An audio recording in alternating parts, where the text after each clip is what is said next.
दो भरावां ने जनानियां च मुकाबला करना शुरू कर दिता। मेरे कोल पुरानी गड्डी ते वड्डे भरा कोल नवीं गड्डी है। मैं कोई गड्डियां दी गल नहीं मैं करदा, ये जनानियां दी गल पै करना। निक्का भरा बाहर दे मुल्क होंदा, बड़ा सोहना सैट, घरदियां दी हर गल ते जी जी करदा, बड़ी मेहनत करदा सी, घरदियां दे लात बड़े उन्हें सैट कर दित्ते सी। अम्मा री जेहड़ी गल करदे सी ओहदे ते जी जी करदा।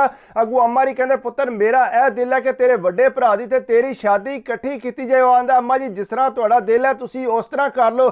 पुत्तर तेरी किधरे मर्जी है? नहीं अम्मा जी मेरी किधरे मर्जी नहीं है, जिथे तुहाडा दिल करदा तुसीं उत्थे मेरी मंगनी कर दो। उन्हें कहा ठीक है पुत्तर। उन्हें जनाब अम्मा ने अपनी भैन दे घर कर दी। वह कुड़ी सी तलाक याफ्ता ते अगू जिहड़ा वड्डा भरा सी ओहदी किधरों होरू कर दी। पहले ही गल पई चलदी सी। और इसलिए गलबात हो गई। जवान जिहड़ा उत्थों करजा चुक के ते पैसे जिहड़े ने पाकिस्तान टोरदा रहा। बड़ा खुश है कि चलो साडे दोवां भरावां दी शादी जिहड़ी है वह इकट्ठी होनी है। बड़ा खुश आया। अगू किसी ने उन्होंने फोन करके दस्या कि तेरी जिथे मंगनी कीती ने तू वो कुड़ी तकी है? कहंदा नहीं मैं ते कोई नहीं तकी। उन्हें आख्या कर मारा तू पता ते कर लेना सी, वो तेरी मासी दी कुड़ी है ते उन्होंने तलाक होई है। वो कहंदा नहीं ये किस तरह हो सकता, अम्मा जी मेरे नाल इस तरह नहीं करदे, मैं मासी दी कुड़ी तकी है, वो ते एडी को खास नहीं है। उन्हें आख्या तू एक बारी घर फोन करके पता कर लै। उन्हें जिसले घर फोन किया उन्हें आख्या वाकई पुत्र तैनूं पुछया पहला लेकिन तू सानू दस्या कोई नहीं, असा फिर तेरी मंगनी उत्थे कर दे। मेरी भैन जिहड़ी है बड़ी परेशान है। मैं कहा मेरा पुत्र बड़ा चंगा है, कोई ना नहीं मेरी किसी गल ते करदा, इस वास्ते मैं तेरी जिहड़ी उत्थे गल पक्की कर दी है। उन्हें आख्या अम्मा जी कम अज कम मेरे को तुसीं पुछना ते है सी, वड्डे भरा दी तुसां उत्थे कर देनी, मैं इतना पैसा तुहानूं टोरदा रहा, इतनी मेहनत करदा रहा, मेरे वास्ते तुहानूं ऐ लभे। उन्हें आख्या पुत्र गल सुन, तू इस तरह दीयां गल्लां ना कर, मेरा दिल दुखाण वाली गल ना कर, तू पाकिस्तान आ ते आपे सारी गल कर लैने आ। अम्मा ने जिसले आख्या जवान पाकिस्तान आया, अगू सारी फैमिली इकट्ठी हुई सी, बड़ा गुस्से विच। उन्हें आख्या मैं इतना पैसा कमाया, कोठी बनाई है, तुहाडे हालात ठीक कीते ने, तुसां मेरा तलाक वाली कुड़ी नाल ओहदे नाल शादी करन लिओ। ओ तू जिहड़ा मोटी है, ओहदी शक्ल सूरत ते है कोई नहीं, वड्डे भरा दी जिहड़ी है तू उच्चा लम्मा कद, तू सोहणी भी ओह हद है, पतली पतंग है, ते मेरे वास्ते तुसां मोटी ढूंढी सी, ओ तू रिश्तेदारां दे घर करनी है। वो जनाब बड़ा गुस्सा कर गया। उन्हें आख्या पुत्र गल सुन, हुण साडी बेइज्जती होनी है, तू चुप करके हुण ओहदे नाल शादी कर लै, जे भलके तेरा दिल कीता ते तू होर भी किधरे एक शादी कर। उन्हें आख्या अम्मा जी छड्डो, मेरी पहली शादी सी, ओहदे तुसें इन्ना काम खिलार दिता, हुण मैं के कर सकना। उन्हें आख्या ना पुत्र हुण कुछ ना बोली, चुप करके ते तू जिहड़ा निकाह कर लै। वो सारे जनाब भैणां ने भी सारिਆਂ ने आख्या अम्मा दी गल ना टाल, अगे अम्मा नूं दिल दा मसला ये ना होवे किधरे अटैक हो जे, तू जिहड़ा ना चुप करके शादी कर लै। वो अगू वड्डे भरा नूं तकदा सी, वो बड़ा खुश है, उन्हें मुच्छां नूं वड़ छड़ दित्तिया, तेल शेल ला के बड़ा चमक चुमक के जिहड़ा ना वो अगे पिछे फिरदा सी पिया। इनू बड़ी टेंशन हुंदी सी कि वड्डे भरा दी जनानी एडी सोहनी होवेगी ते मेरी जिहड़ी है वो इस तरह दी होवेगी। अगू दूसरे भी आते सी कर्मा लिया तेरे कोलों पुछया कोई नहीं ने, आंदा मेरे कोलों पुछया लेकिन मैं आख्या सी अम्मा रान जिथे तुहाडा दिल करदा तुसी उत्थे कर दिओ, लेकिन मैनूं नहीं सी पता कि अम्मा जी यह काम मेरे नाल करनगे। उन्हें आख्या बहरहाल हुण तेरे नाल काम पै गया ते हुण तू के करना। उन्हें आख्या मैं हुण के कर सकना, जिस तरह अम्मा रा आखना मैं उस तरह ही करना है। वो जनाब इंज होया जिसले बारात गई, मुड़ा जिहड़ा ना राह चुके दुध पीता ना उन्होंने घर जाके वालतरा उत्थे बोलिया, मूँह जिहड़ा उन्हें चंगा भला सजाया सी, पता ही नहीं सी लगदा। वो बाहरों आया तो निक्का भरा जिहड़ा बड़ा उदास है, तो वड्डा भरा जिहड़ा बड़ा फ्रैश आया। वो आंदे तक तेरे वड्डे भरा नूं इंज लगदा कि यह बाहरों आया तू नहीं आया।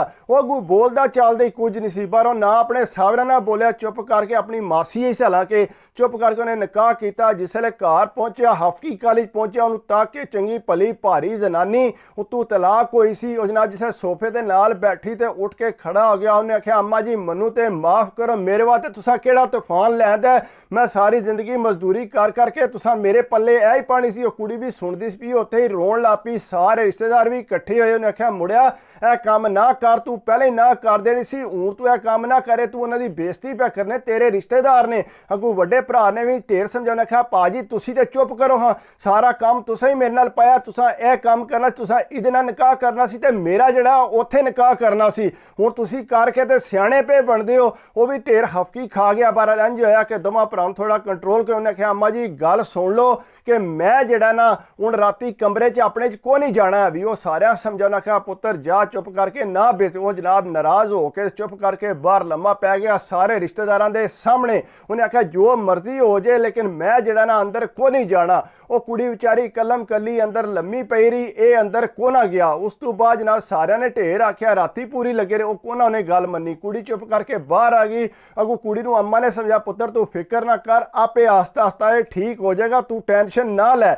बहरहाल कुड़ी भी बेचारी चुप कर गई, बाहर आई, उस तरह नॉर्मल हो गई, बिल्कुल वलीमा शीमा होया, मुड़ा उस तरीके मुँह सजाया। ज़ाहिरी गल है हुण छुट्टी आया सी, उन्होंने किसे समझाया कर्मा लिया अपनी छुट्टी तरह ना जाया कर, हुण विआह ते इन्ना खर्चा की, जो भी है चार दिहाड़े इंजॉय कर लै, बाद च देखी जाएगी। वो जिसले सारे ने आख्या ना, उन्हें आख्या ये तो गल बिल्कुल ठीक है, उन्हें इन्ना खर्चा भी किया जनाब। आ जाके ते कमरे च टुर गया, जिसले कमरे च उत्थे गया जनाब अपनी नॉर्मल जिंदगी च हो गया। अगू कुड़ी ने चंगा उन्होंने प्यार श्यार दिता, खुश हो गया बड़ा कि चलो जी ठीक हो गया, जो भी हो गया। आस्ता आस्ता उन्हें जो रफा दफा गल्लां करनियां शुरू कर दित्तियां।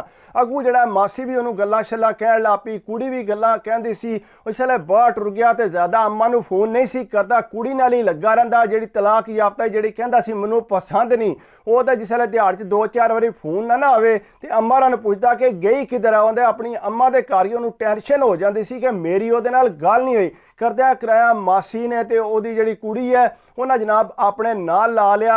अगू कुड़ी ने अज किया अपनी अम्मा दे घर टुर गई। जवान जेड़े पैसे सी अपने घर नहीं सी टोरदा, वो यही कोशिश करदा कि अपनी मासी दे घर टुर। अम्मा ढेर आदि कि पुत्र हुण तू घर पैसे शैसे को नहीं टोरदा, उन्होंने अगू पिछू पता लगता कि मासी दे घर पैसे। उन्हें कहा पुत्र है काम कोई चंगा नहीं है, वो अंदर कोड़ ही बड़ी सी। अगू अपनी जनानी दी गल्लां च आ गए असी। उन्हें जनाब अम्मा नूं छड्ड दिता, आपू मासी नाल लग गया। नवीं उन्हें कोठी बना ली, उत्थे तैयार श्यार कोठी करके ते उत्थे अपनी जनानी नूं शिफ्ट कर दिता। घर दे नूं किधरे माड़ा मोटा खर्चा टोर दिता। उहदे दिल च आई सी कि घर दे मेरे नाल पहला ज्यादती कीती है, मैं हुण इन्हां नूं पैसा क्यों खुआलां, हुण भरा वड्डा मेरा कमाए ना ते इन्हां नूं दे पैसे, ते मैं क्यों दियां अपने पैसे। मैं हुण जिहड़ा अपनी जनानी नाल रवांगा। घर दे ढेर रोए पिटे। उन्हें आख्या पुत्र साडे घर दे लात नहीं ठीक, तेरे वास्ते ते खर्चा सारा चलदा सी ते तू हुण जिहड़ा सानूं नहीं देंगा। उन्हें आख्या नहीं अम्मा जी मेरे कोल हुण पैसे बचदे कोई नहीं, मैं अपनी फैमिली खड़नी है। वड्डे भरा ने भी ढेर आख्या मैनूं ते कुछ दे, मैं कोई दुकानदारी करा। उन्हें कहा पा मेरे कोल कोई शै नहीं।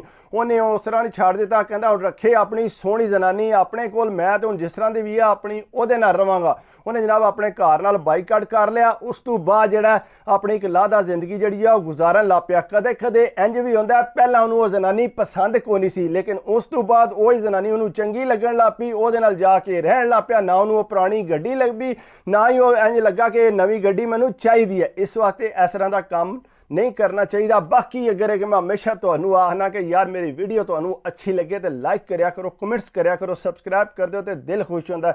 बाकी दुआवां च याद रखा करो, अपनी सेहत का ख्याल रखा करो, सेहत दा ते सब कुछ है। अल्लाह हाफिज़।